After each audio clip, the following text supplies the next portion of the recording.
Hi, folks. All right. Hey, everyone. Thank you so much for joining us for the third and final panel of the first day of Supercharged, our 3-day Revenue Excellence Summit. Today's event was brought to you by the team at Modern Sales Pros. For those of you who are not familiar with MSP, where you been? We are the world's largest and highest quality sales management and sales leadership, sales and revenue ops, and sales enablement community. Our mission is to create an environment for our members to answer the toughest revenue questions out there. So if you're not a member yet, you will be invited to join after the summit, and I hope you will. This summit would not be possible without our amazing partners who you see on the screen. So snaps, kudos, jazz hands to them for making this happen. These partners are not only sponsoring this specific panel, but all 3 days of our summit. So to learn more about our partners, click on the sponsor booths at the top of the events page and check out all the ungated valuable resources that our sponsors have made available just for us for this week. But I want to get into the summit. So this week's summit will be full of ways to get your team supercharged. Whether you're in sales, marketing, customer success, or product, there will be content for you. Like I said earlier, this is the third event of our summit and the last of the first day. And so we're so excited for you to be here. If you want to see what we've got going on for the rest of the day and this week, visit the agenda tab at the top of this event page, and you'll see our full schedule. But I want to go over the agenda for today's panel. So here's our agenda for this session. I'll go over some housekeeping notes. Our speakers are going to introduce themselves in a minute and tell us how awesome they all are. And then we'll get into the content. We'll make sure to have some time for Q&A, and then we'll wrap it up with some key takeaways. But let's talk housekeeping. Before we dive in, let's go over some of the quick notes. So first of all, this event is going to be recorded. You'll get an access to the recording and the key takeaways on the summit page of the MSP website following this event. Second, if you have a question for our speakers, please use the Q&A feature that's going to be on the right-hand side of your screen where it says Q&A, or drop them in the chat. And also, this chat is wide open, and we really want you all to interact, network, chit-chat. So please feel free to put in any of your thoughts. Let us know where you're joining from. If you've been with us all day, we would love to know. And so finally, before I hand it over to our incredible moderator, I want to share our lovely panelists. So let's get started. I'm going to hand it over to the most supercharged moderator I have met, Derek Grant, who's going to be moderating today's panel. And then at the end, I'll come back to give some closing remarks. But with that, I'm happy to pass it over to Derek. Denisha, thank you so much. And third and final panel, more like saving the best for last. We're so excited to have you all join us today for our panel, How to Build the Go-to-Market Strategy of Your Wildest Dreams. I'm your moderator, as Janisha said, Derek Grant. I'm with Salesloft, and I have the pleasure today of talking to a group of incredible operations gurus who are here to share both tech and techniques to supercharge your go-to-market strategy. Let me start by giving a quick introduction. Let's start first with Michelle. She's a national championship sporting UGA Bulldog who's worn so many proverbial hats that she has permanent hat hair. She's led recruiting, partnerships, marketing, sales, now leading Rev Ops at Atlanta's hottest company, Flock Safety. Michelle, thanks for taking the time to join our panel. And an old friend, Don Otvos, a reformed seller who's a card-carrying OG in the Rev Ops world with 10 years of experience. That's incredible. He was sales ops when sales ops wasn't cool. He's led at some of the Valley's highest flying startups like MuleSoft, Yammer, App Annie, Data Hug, and Salesloft. Meet my friend Don Otvos. Nice to meet you. And Sean, Sean is a Beantown badass who is so amazing at ops that he hosts a thing called the Operations Podcast, and it's not what you think. Unless you think it's a podcast about operations professionals, which looks at best practices from hypergrowth companies. He's got crazy street cred from working for 2 companies over the last decade. And for the millennials in the room, let me repeat that, just 2 companies, looking at you right now. Where he's had the opportunity to lead implementation, support, SDR, Rev Ops, and now leading field ops and one of Boston's highest flying companies, Drift. Great to have Sean Lane joining us today. And then finally, saving the best for last, just like this panel was the best for last, Cassie, a graphic designer and marketer turned RevOps Ninja with over 10 years of ops experience. More than half her ops background consists of consulting roles, so she's seen a ton. The latest of which was at LeadMD, where she led the entire RevOps consulting practice. She wanted to be close to the action, though, so she's gone from consultant back to practitioner, building out a marketing operations team at CaptivateIQ. Watch out, folks. This kickboxing pro packs quite a punch. Great to have you as part of the discussion. Cassie. And I imagine the crowd going wild after all of those. I don't know. Maybe that's just me. All right. So let's start off. So I said you guys are awesome. Let's talk bona fides. So you guys are going to drop some knowledge today. Why should anyone pay attention? So Don, give me your sort of backstory of your bona fides. Yeah, my backstory. So I've been a sales rep, been an SDR, moved into an operations role after I had a VP of sales that I worked for at 2 different companies. Had to lay me off back in 2008. This was at MuleSoft, and he told me that he was not going to be a reference for me if I was a sales rep. And I said, "Why is that?" He says, "I really think you should shift and go into operations." He's like, "You are the guy everyone turns to when anybody needs something done in Salesforce. You really need to make that your career." And so he helped me find a recruiter that landed me a role at Yammer. I was their first sales ops person back in 2010 when they were 35 people. We grew the company from $0 ARR to 80 million in ARR in under 3 years before we got acquired by Microsoft for 1.2 billion. So it was like, oh, maybe I do know this. The sales ops stuff might be something I would enjoy doing. And so that's kind of how I kicked off my career in sales ops. And of course, now that's kind of turned into RevOps, and loving it. I love every minute of it. Well, that's great, Don. I've had the opportunity to work with you in an ops capacity where you were supporting me as a seller, and you're an outstanding voice and outstanding practitioner. Sean, tell me a little bit about your bona fides. Yeah. So as you mentioned, I've kind of worked on all different parts of the customer journey throughout my career. Spent some time in onboarding and customer success, spent some time with an SDR team, best job I ever had, but hardest job I ever had. And then kind of use that transition across different parts of the customer journey to use that in ops. And so I've worked in ops at both a restaurant technology company called Upserve, and then I've spent the last 4 years at Drift, kind of across marketing ops, sales ops, customer ops, whatever brand you're calling it this particular day. And like you said, Derek, I'm very fortunate because I get to host an operations podcast where I get to learn from folks like the people on this panel. And that's really one of my favorite parts of my job. That's great. I hope everyone will go and sign up, subscribe to your podcast. Michelle, tell us a little bit about your bona fides. Yeah, thanks, Derek. So similar to peers on the call, I've worn many hats. I've done pretty much every role I feel like you could imagine in the revenue org, whether it's an SDR, a seller, leading a sales team, multiple roles in marketing, leading marketing teams, built partnership teams. So I've seen a lot of the different complex problems that teams are going through, whether they are privately or bootstrapped owned, or you're VC backed and you're looking to grow as quickly as possible. So a lot of different perspectives and experiences under my belt, and hoping to share some of that with all of you on today's call. That's great. Thank you very much. Cassie, bring us home on this. Tell everyone about your bona fides. Yeah, for sure. So as you mentioned in the intros, over half my experience is in consulting capacities. And so just, that alone, I've seen, I feel like, I think you even said it, I've seen it all. every industry, every type of structure, every sales problem, marketing problem, broader go-to-market, problem. I've seen so much. So really excited to just kind of dig into the topic at hand today and share some little nuggets of wisdom with the audience so that we can help in what is interesting times right now. Certainly is. We think about the hybrid workforce, the pandemic, all the different things. I mean, it isn't like riding a bicycle. It's like riding a bicycle over marshmallows. I mean, just everything is different now.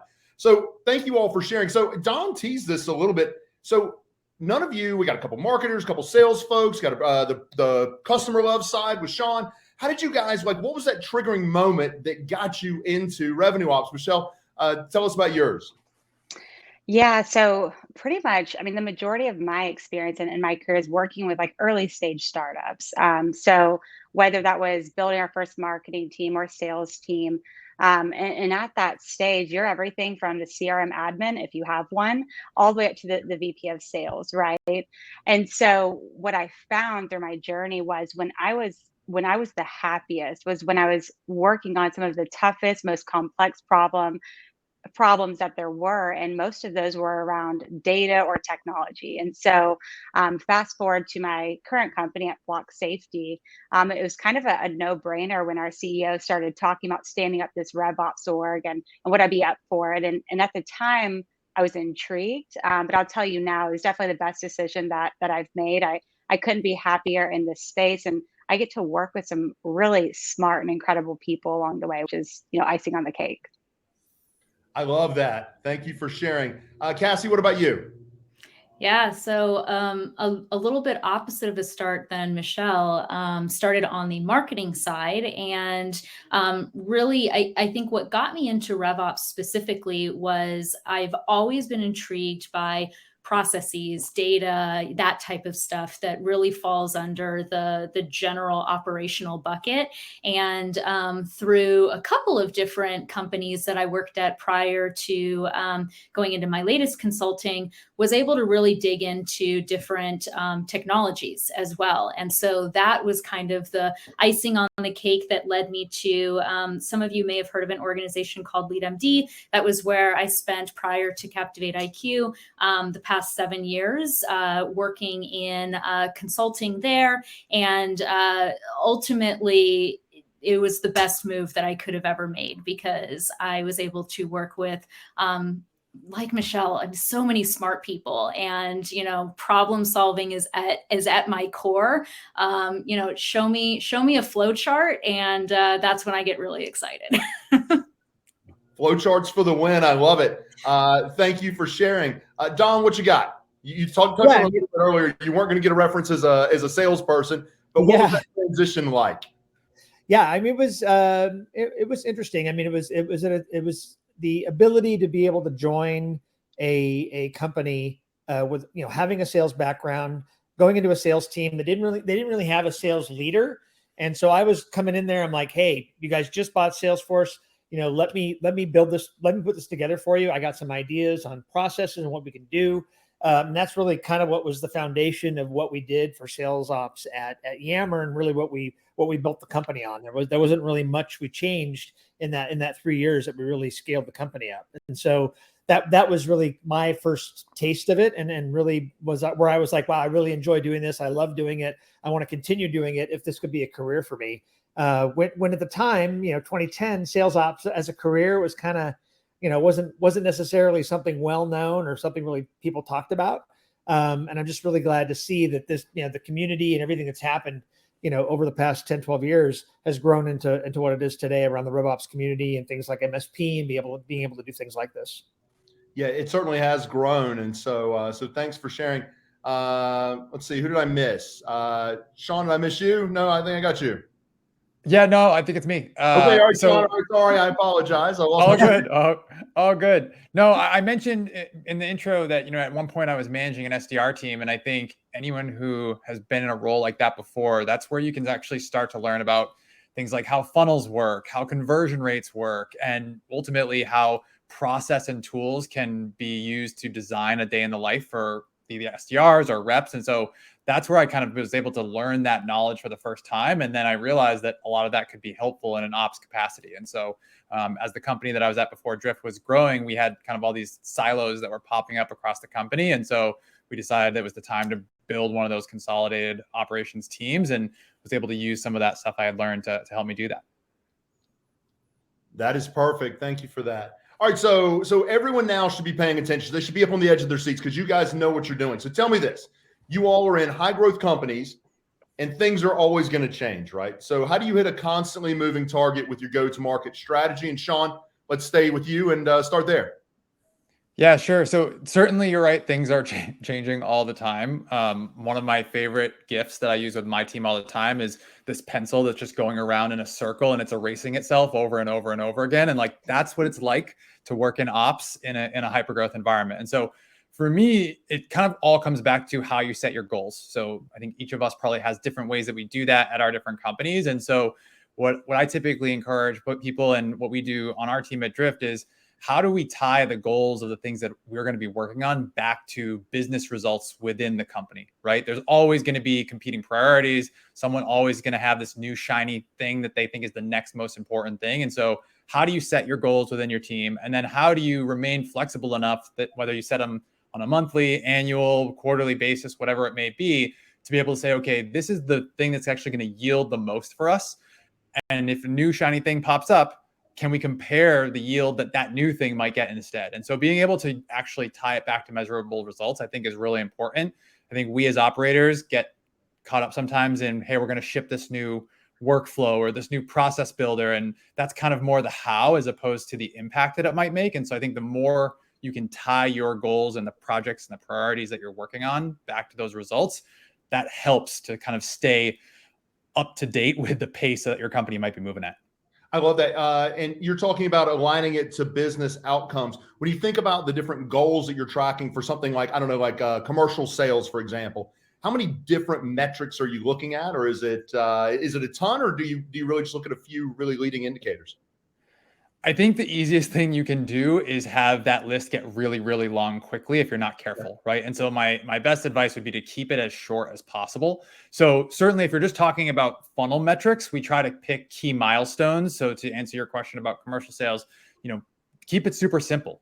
Maybe you've just got a leads target, a conversion target, how many meetings, how much pipeline, how much you're going to do in bookings, right? Can you start by just counting those 5 things? And then you can start to dial in what the levers are between those different phases of your funnel. And so keeping it very, very simple to begin with, and then adding in after that, I think is the way to go. People can slice and dice goals 17 different ways, but if you can, as an ops team, keep people focused on the numbers that matter the most, that to me makes your life a little easier.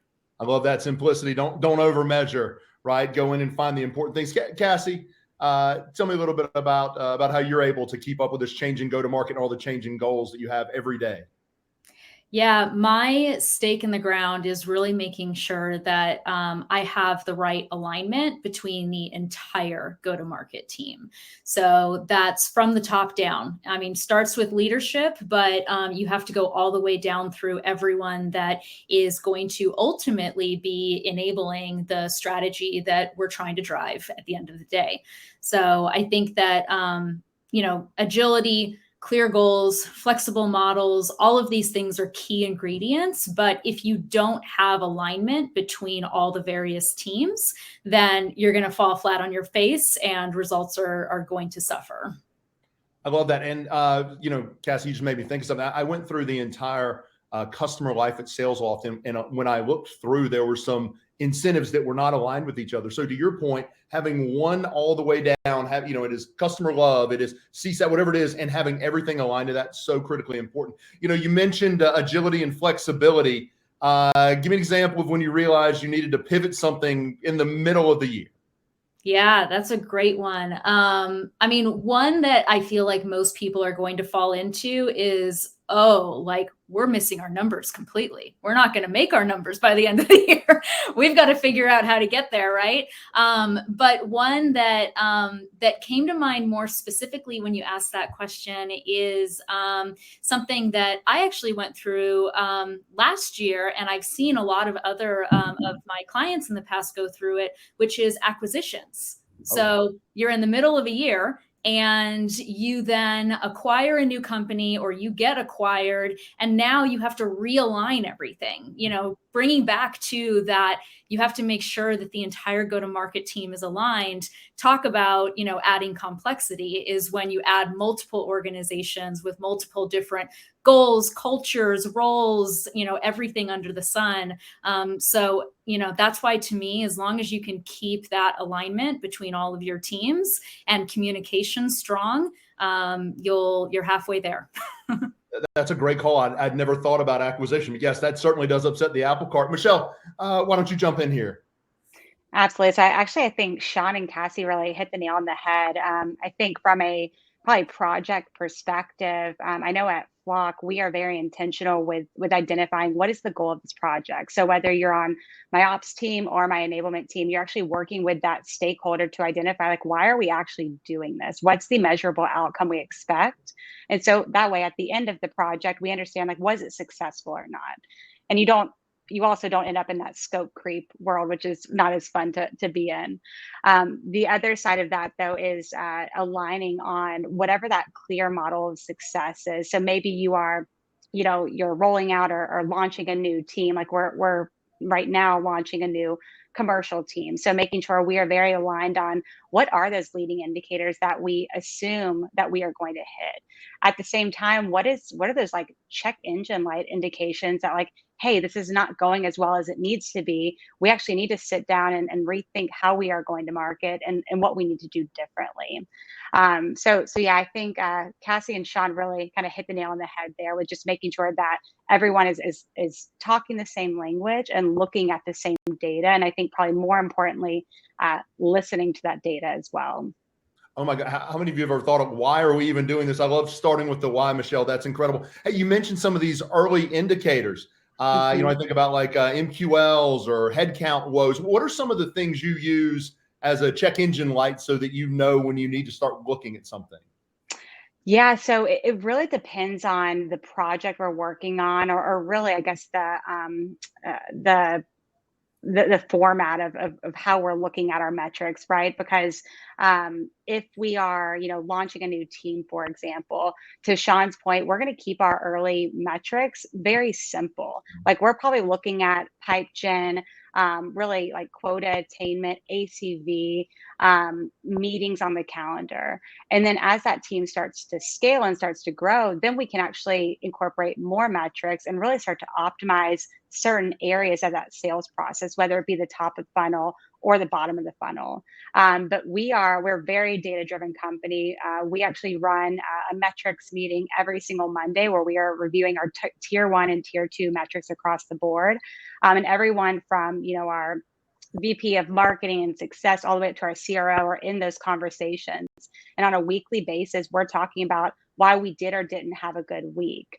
And I think that the best part of that meeting is not only are we identifying whether it was a good or poor performing week, perhaps, but more importantly, like why. That's something I think our CRO does a really good job of is digging in to find out, well, why was it a good week though? Like, how can we replicate that? And we have everyone in the room kind of learning together so that way we can make sure we're operating and running as quickly as possible. I love that. And are you doing that on like a Google Sheet? I know for many years at Salesloft, we did it on a Google Sheet and we had conditional formatting and either went red or green. So yes, we did that for years. We finally upgraded to Tableau, but I'll be completely honest, we screenshot, put in a Google Doc and we're like commenting on it. So, I mean, sometimes the old ways are still tried and true. That's right. That's right. I love that. All right, Don, bring us home on this. Yeah. Yeah. So, I mean, my big thing is to really make sure that you have a solid foundation up front. I think if you have a really good framework and you're laying the groundwork in advance of knowing things like, like what's been talked about, like source of truth for data, right? If everyone's talking the same language, whenever you're looking at a piece of data or a field in Salesforce and the reports and dashboards that you're writing, I mean, I think that cascade, that's key, and it cascades down to the rest of what you're doing throughout looking at all of your metrics. The other thing I think that I've done is always trying to understand and communicate, who is our ideal customer profile, right? Like who is our ICP? What are the characteristics of the ideal company that we want to pursue? And then to layer on that is to look at the personas, right? Who are the key people at those ideal customer profiles that are going to be our champions and our buyers. And I think when you get everyone on the same page with that's really your foundation of what you're doing of what you're working from. And then because you're moving fast, you got to be flexible, right? So you want to have a really solid foundation, but you want to be able to iterate and fine tune whatever you've deployed. So, don't think that you're running into something where it's not going to change in a month. But those changes shouldn't be catastrophic. They should be iterations on that solid foundation that you built. Was it Mike Tyson who said everybody's got to play until they get punched in the mouth, right? Once you get anything out there, that's definitely going to be probably going to have to iterate it. Don, you were telling, and it was we were getting ready for this, that you were selling had a name for the ops team. Would you mind sharing what that is? Yeah, well, and again, this is back when sales ops wasn't really a thing, right? You don't have to over-explain, Don. You're one of us. You're one of us. But I thought it was hilarious when you said it. And I think anybody in sales can relate to this. I called it the sales prevention department, right? Because it seemed like whatever I was doing as a seller, the operations team was trying to stop me, right? And so, I've always tried to take that back into how I think of things when I'm building out my processes and iterating on what I'm doing. Like I put my salesman hat on and I say, okay, what would I hate about what I'm trying to do, and how do I remove those obstacles so that I don't have my sales team doing busy work. I don't have them having to click 15 times to do something in Salesforce.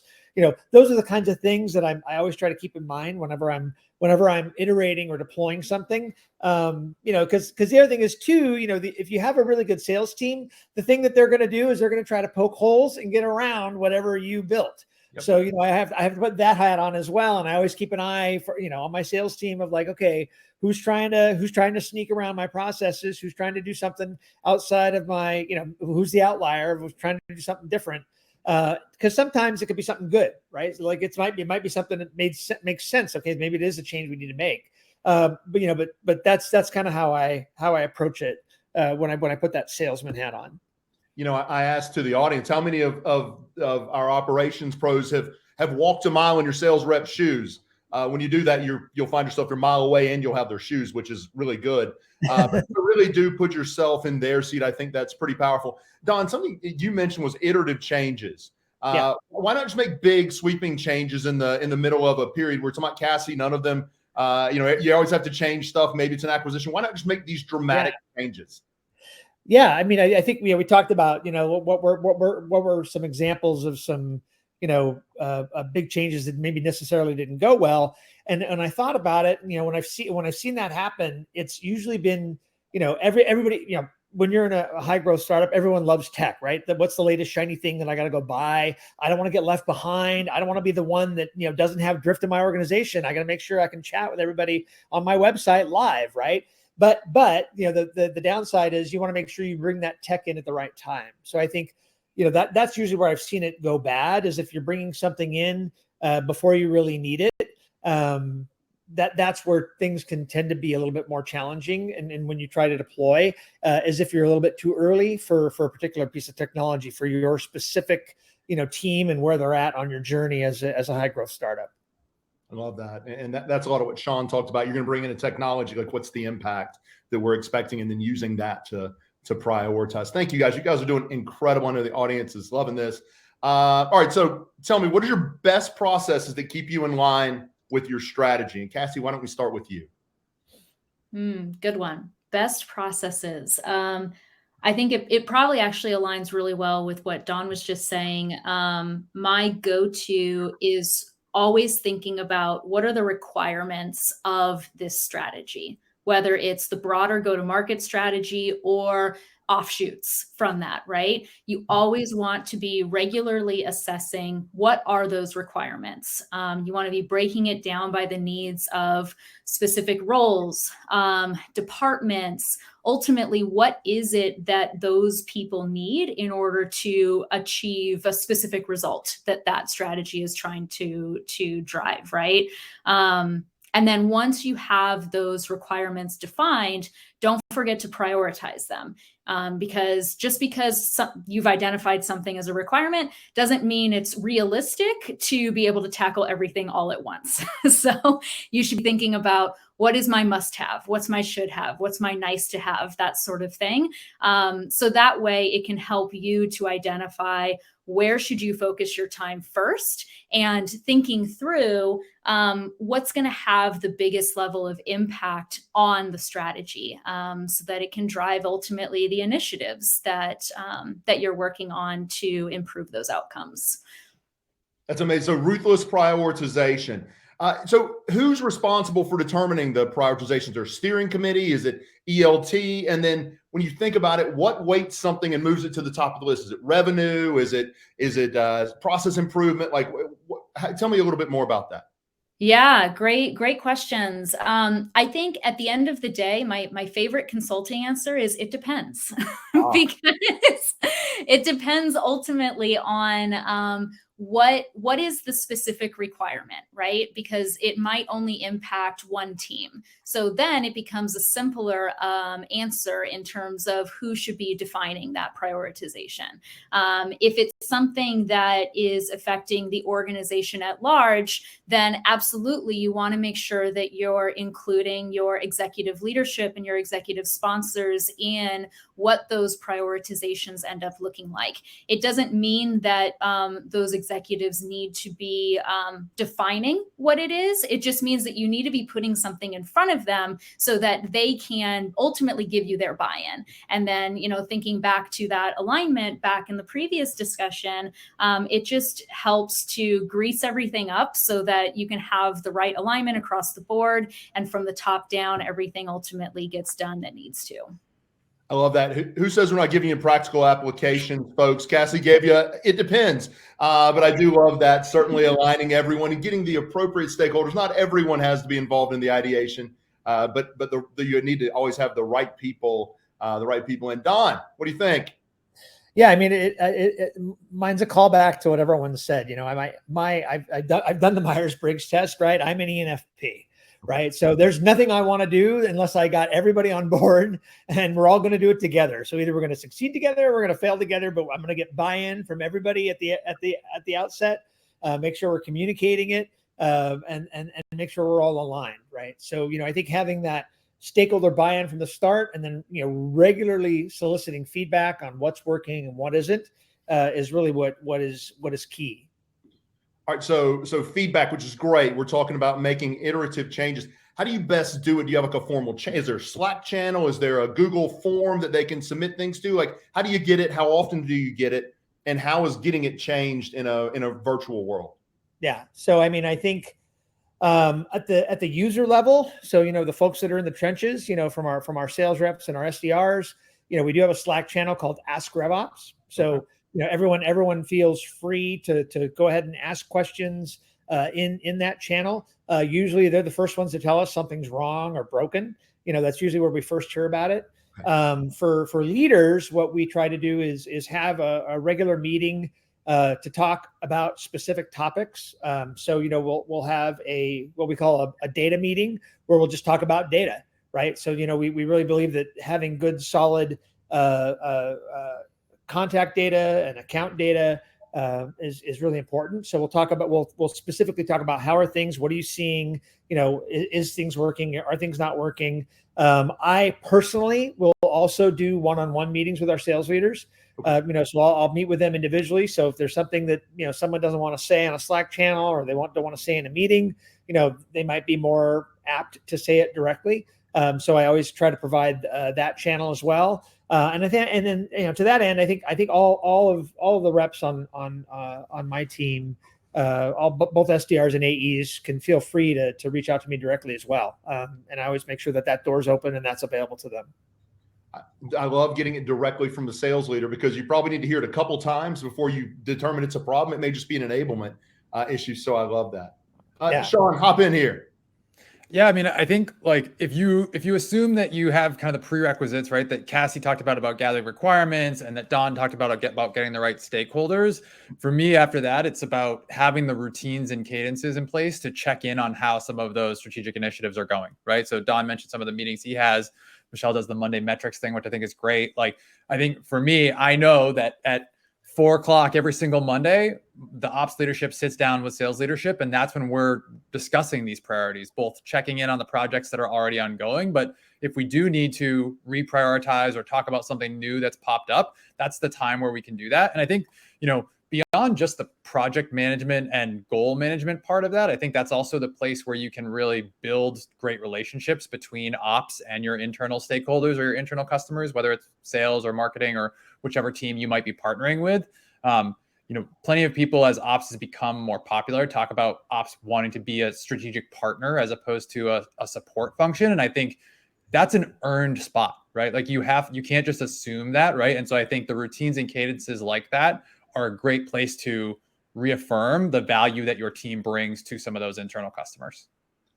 Incredible. You talk about relationship building. I wonder how many of us think about the fact that we are together and that it does matter having a great relationship with the folks on the other side. You talked about the meeting that you have with sales, the metrics meeting with sales at 4:00. Do you have a different one with marketing? Do you have a different one with CS? Like, how do you think about the separation of those groups because they all have different KPIs? Yeah, so we've a mantra very common for us internally is innovate, don't invent. And so if it works with sales leaders, it's probably going to work with marketing leaders and customer leaders. Yes, there are slightly different flavors, but the CS version of that meeting's on Tuesday and the marketing one's on Thursday, right? So we do kind of copy and paste the routines that work to make sure that we're constantly aligned. And then, you do have to make sure that cross-functionally you're not losing track of what those teams are doing, because chances are, if you're going to make a change in marketing, there's going to be a ripple effect on sales. If you make a change in sales, there's going to be a ripple effect on customer success. And so our team is there to make sure that we are able to look around corners a little bit and anticipate where some of those process or systems changes could impact the other teams. And so the more we can help look around those corners and identify those ripple effects ahead of time, we can usually save ourselves a little bit of pain later on. I love that. And so you don't actually get all the functional leaders into a room. You all really are the glue and the people who are looking for the places where this breaks. That's great. Michelle, bring us home on this one.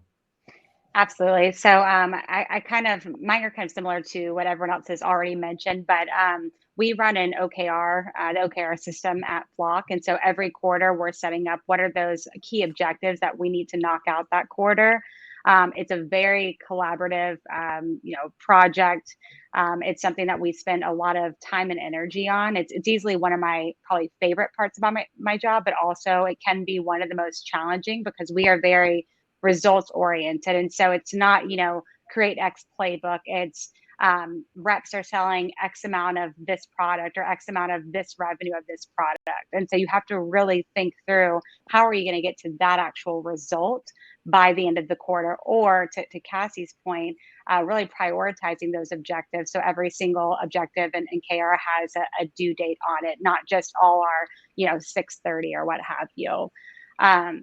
So I'd say that's more of the strategic side. On a very tactical level, I'm a big checklist person. Like I'm one of those type A OCD, very organized.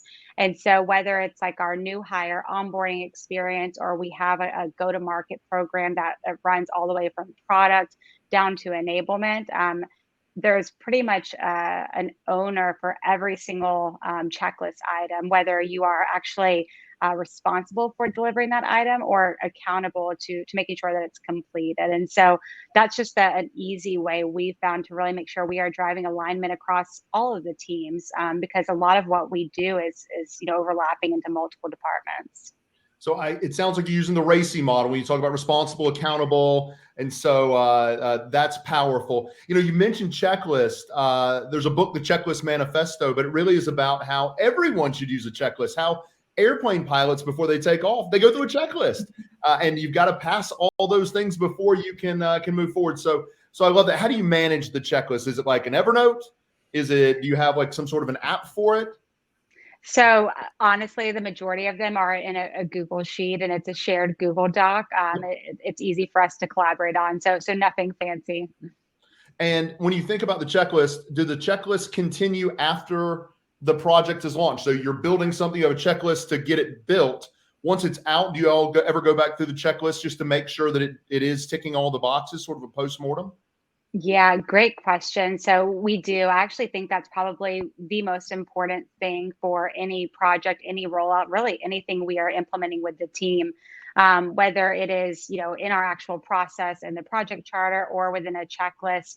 There is a stage that's either like this debrief or this analyze and feedback. And we actually don't complete the project until that section is done. So depending on the size of the project, we might have it sitting there for 3 to 6 weeks before we're able to collect enough information to understand, do we actually need to go back and do an additional training? Like, does the team, have we actually truly changed their behavior? Or like, are we in a good spot, and can we check that off and move on to the next thing? So that great question. I think that's probably, again, one of the most important things you can do. Well, you were saying you start with the why, right? So you're Simon Sinek to begin with. So here's why we were doing this to begin with. I love that the debrief is, did we actually accomplish that? What a nice way to close the loop on a project. All right, so we talked about techniques, but also tech. Tell me the tech that keeps you guys on track, and would you sort of unpack it, describe the categories, just in case people are trying to buy into these. So not just don't rattle off a bunch of names. Give the name and sort of what category and what you do with it. So Michelle, let's bounce it back to you here. What kind of tech do you have that you're running to help you keep you all on track? Yeah, so I say Tableau is probably where we spend the majority of our time, and I really mean so more just from like the reporting and the dashboards perspective. We use that to align all of our execs across the company to ensure that we're all looking at the same data at all times. So I'd say that's probably my number one. OpenPrize is another tool where we're in the middle of implementing. It is really a data solution, although we are a big fan of LeanData as well. Our team is using it to clean up our existing Salesforce instance. We migrated from HubSpot not too long ago, so I had a lot of cleanup from that, as well as, the whole deduping, enrichment, and account matching for net new data coming in the system. In addition to that, we are also using Clary. Big fan of Clary. It's really helped to streamline our forecasting process across our sales org. And so that's another tool that I probably spend the majority of my time in. I do think that it really depends at what stage you are as a company to determine what tech is going to be most valuable in a need versus a want, kind of to your earlier point of tech being shiny objects. I am definitely one of those, mindsets of keeping a lean data stack. I think that's actually probably more helpful to the teams in a lot of ways. If I'm being completely honest, we use Salesloft also, love Salesloft. We've been with Salesloft for almost 2 years, but I guarantee you, Derek, that there are reps and frontline leaders even who are still not using the full capacity of Salesloft. So instead of going and buying that next thing, let's make sure that the entire team is using the full capacity of every tool, and then really understand where our gaps are. And so that's kind of how I like to think about operating our tech stack. I love the idea of lean. I saw a white paper that was published by Topo, now part of Gartner, where they said over 7 pieces of technology and you start to see a precipitous drop in quota attainment. We're asking people to do too much, so sometimes less truly is more. And I love that you align it to the company stage. Sean, what about you? And you're going to say drift, and that's okay, but what else? Don already gave the endorsement I needed earlier, so I'm good. There you go.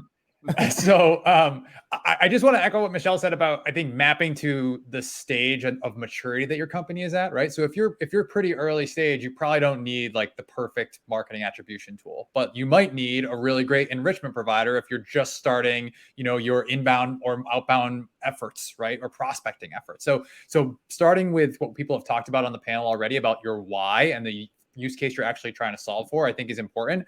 I would also encourage people to try and solve that problem manually first to see how big of a pain it actually is, right? People will come to you all the time and say, hey, I got this tool. My buddy is the rep over there. I really want to buy it. Like, okay, what is we actually trying to solve for here? And how big of a pain point is this for our team? I think for us, our team really thinks about how each one of those tools is going to fit into the customer journey, as well as the day in the life for our internal customers, right? So if you are a rep using Drift at Drift, how does that fit into your day, right? And we have to be the ones who actually have a point of view on that so that we can then go educate the market. So that's a huge one for us, is like actually fitting that into how they prospect, how they meet their customers where they're at. And then I'll also, echo Michelle. I'm a huge Clary fan. I'm a convert there. I was a skeptic at the beginning, and I've been a huge fan. We've had it for about 1.5 years. And so we use that quite a bit for pipeline management and forecasting. And I think it's one of those tools that is helpful to a bunch of different audiences, both reps themselves, the sales leaders, as well as ops. So those are the ones that are at the top of my list right now. it's interesting. You and Michelle both mentioned Clary. If you look at the revenue operations and intelligence wave just came out, Clary was very well thought of in that. So it sounds like a good piece of tech. All right, Cassie, jump in. Tell us about tech. So much to say with so little time. I think +1 to everything that Michelle and Sean has said so far. Before I talk about some of the tech that I specifically use, I think one thing that I'll call out for the audience here is if you remember the requirements gathering that I was talking about earlier in the conversation, that is something that I utilize to be able to drive what tool is going to be best for my business. Because at the end of the day, the tool landscape is crazy. It's thousands of tools out there. There's many tools that do the same thing in a lot of regards and a lot of overlap if they don't do exactly the same thing. So that's where I, as an ops professional, tend to lean on those requirements that I've been identifying for the go-to-market strategy and really layering those into my evaluation process for what tool is going to be best for me. If a tool, to Sean's point, is even needed at all. There might be edge cases or, to Michelle's point, you might just be too early. And it's okay to have manual processes or not the perfect tech stack, at that moment in time. So just calling that out for the audience. The specific things that the group hasn't mentioned yet that I'm utilizing is project management. Don't forget about that. That's key also for making sure that you are prioritizing, planning things out, maintaining alignment across the various teams. So specifically, we're using a tool called ClickUp right now for that. And then being focused right now, at least on the marketing operations space, I would be remiss if I didn't say that you should be thinking about a marketing automation platform. So, HubSpot, Marketo, any of the likes of those. Right now, we're using HubSpot, which I'm going to be honest, coming into the organization, I was more of a fan of Marketo. I don't know, HubSpot might be winning me over. They just came out with some pretty cool features that are rivaling a lot of the stuff that Marketo has previously had a leg up on. So, Cassie, I'm going to tell you, you hurt my heart a little bit. I was a 7-year member of Pardot. I was a Pardachian, and we didn't get any mention there. No love for the Pardot. Come on now. You told us not to just list tools out. Okay, fair enough. All right, so stop doing what I tell you. Gosh, it's interesting as you talk about all the different tech. I think Bessemer has a great image of all the sales tech, and it is blowing up. And there's 10 things in every category. So to your point, the requirements matter exceptionally. Don, bring us home.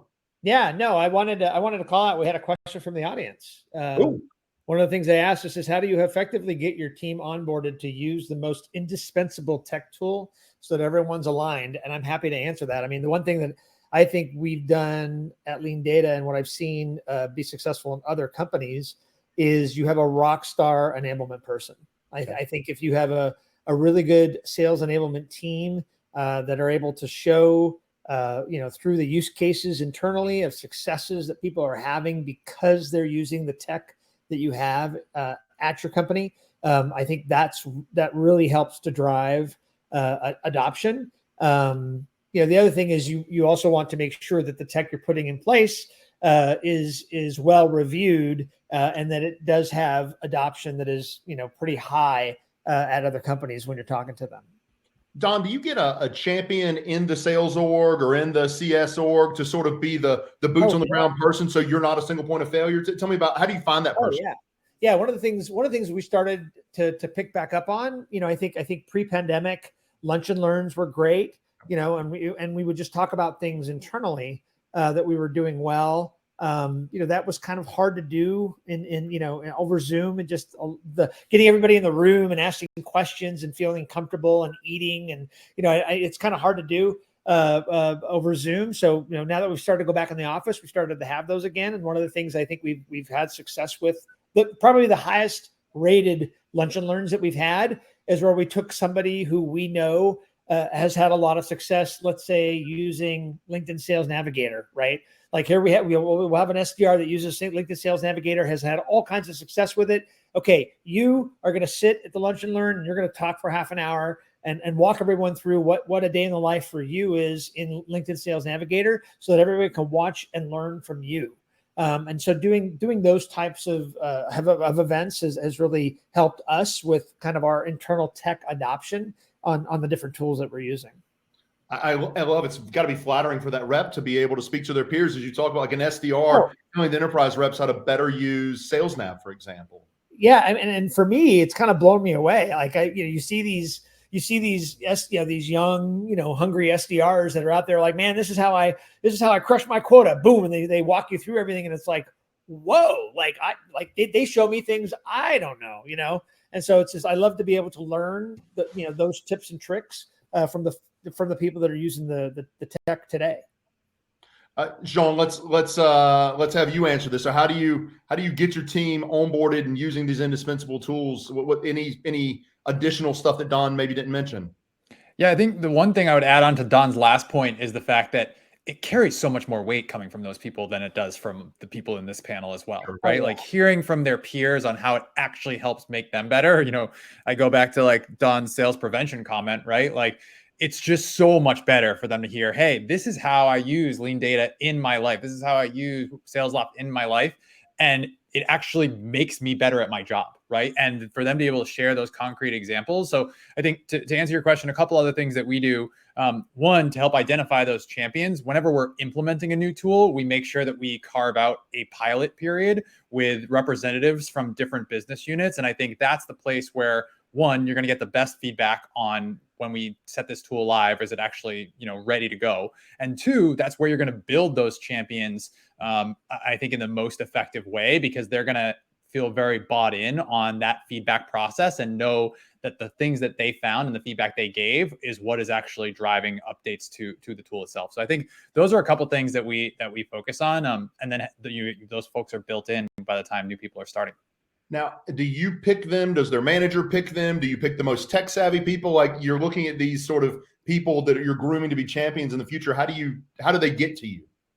Yeah. So first of all, I think it's important to have a well diversified group between different business units that might be using the tool, as well as the tenure of the reps themselves, right? You don't just want people who've been at your company forever. I personally also purposefully seek out the people who are oftentimes the squeaky wheels, right? So if I know there's someone who, if I can get them bought in, that's going to get their entire team bought in, those are the people that I try to make sure are in the group. Not all the time, but if I can get them, someone who might be a skeptic by default, if they're going to be an advocate of this tool, chances are if I can win them over, I can win anybody over. That's a great call, Michelle. Do you guys have any, and Cassie, anything to add as you're thinking about adoption and getting the maximum ROI out of technologies that you buy? Yeah, I'll add on to what Sean and Don mentioned. So one, agree. Enablement, finding a rockstar enablement person is key. We actually had someone on the team who really helped us take our tech training from this is the process you follow to now everything we do is scenario based. So an example of that is DocuSign. We implemented that a couple of quarters ago, and we could walk the teams through, here are the buttons you click. This is, here's the step-by-step guide. But it's very different when you say, okay, here is a customer that wants to sign this contract, but they need to do X, Y, and Z red lines, and they also need it back by X date. Like, go do that scenario. And that actually gives them that real life experience that they're going to need when they're trying to do this on their own. So I would say that's probably one of the best things I can share.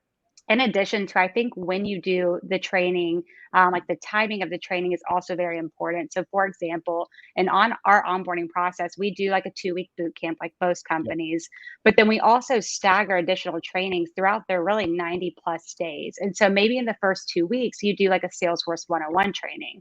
They need to know what that sales process is, what are the required fields, what are the entry and exit points.